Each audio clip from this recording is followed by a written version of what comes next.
Nah, makanya ibu dandan di rumah biar suaminya betah di rumah. Itu ibadah. Makanya kata ulama kita, ibadah yang terpanjang dalam hidup manusia adalah menikah. Karena menikah adalah ibadah, jangan pernah mempermainkan ibadah.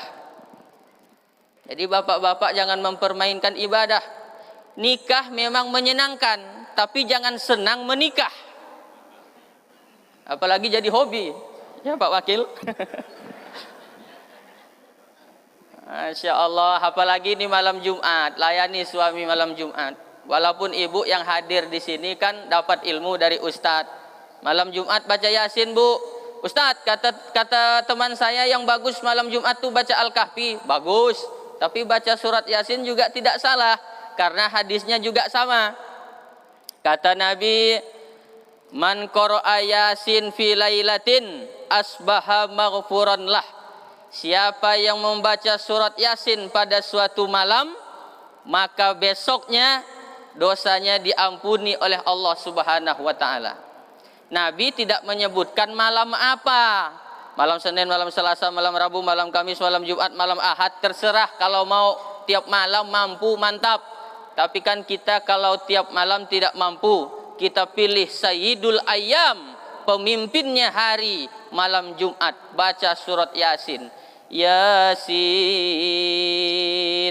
wal Qur'anil Hakim innaka laminal mursalin.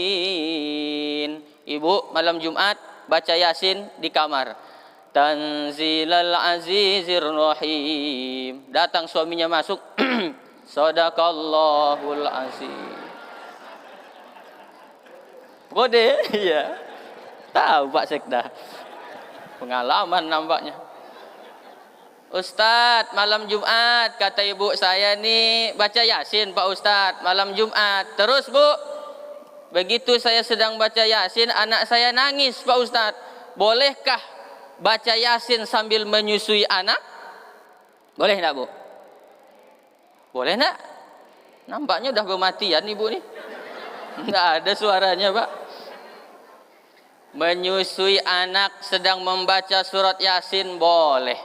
Yasin wal Qur'anil Hakim innaka laminal mursalin. Oh, anakku nangis. Ambil anaknya, masukkan ke dalam mukena, nyusulah dia di situ, lanjutkan baca Yasinnya. Tanzilal Azizir Rahim.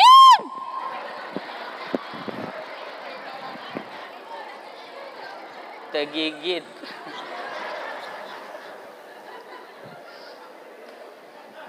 Saya pun terkejut Pak.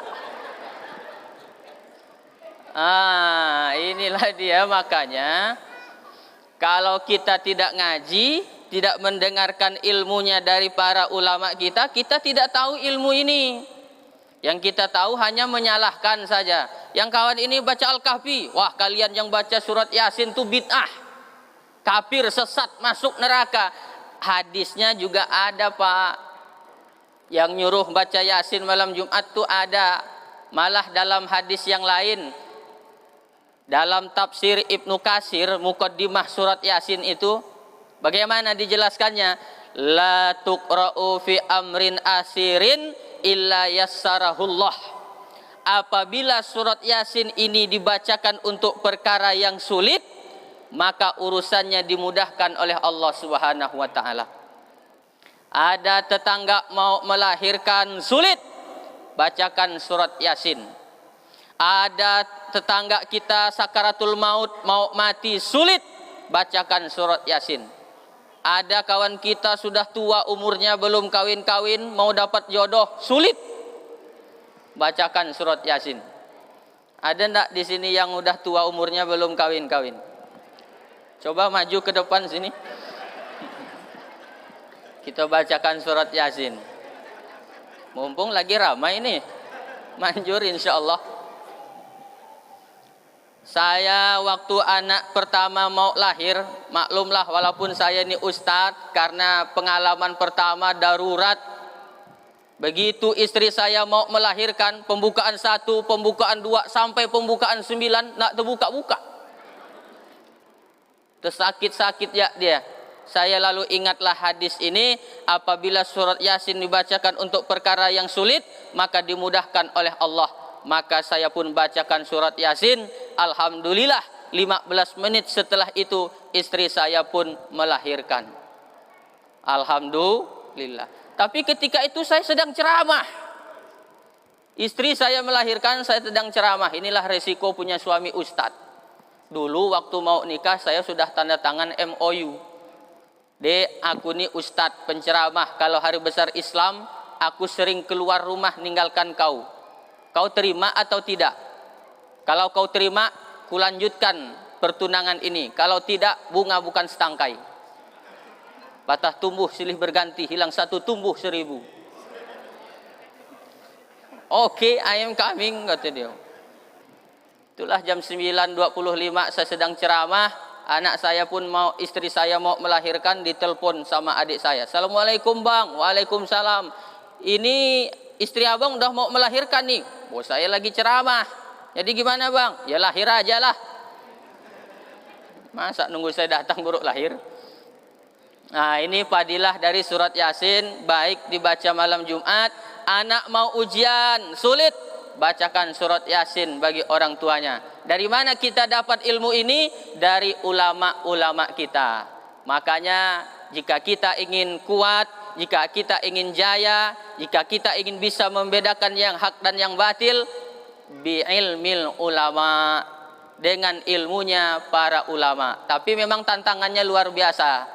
Gerimis, sudah berhias tadi kan ibu-ibu berhias, mau berangkat tiba-tiba gerimis. Dah kata dia, gerimis nih, ndak keluar ibu, tangannya yang keluar. Gerimis.